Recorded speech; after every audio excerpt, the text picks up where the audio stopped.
নমস্কার।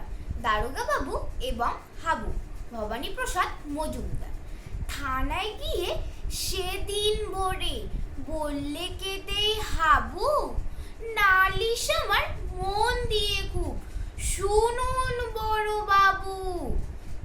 চারজন ভাই আমরা একটা ঘরেই থাকি, দুঃখে আমি সারা দিন রাত ভগবানকেই ডাকি। বড়দা পোষেন 7টা বেড়াল, পোষেন ছোট বড়, মেজদা পোষেন 8টা কুকুর, যতই বারণ করো।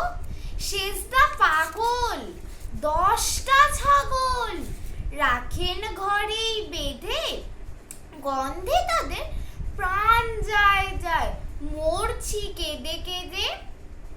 দারোগা বাবু বললে, হাবু তোমরা কি সব ভুলো, সদাই খুলে রাখবে ঘরের জানালা দরজাগুলো।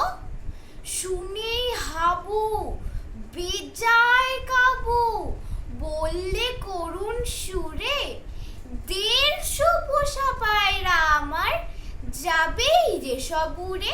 নমস্কার।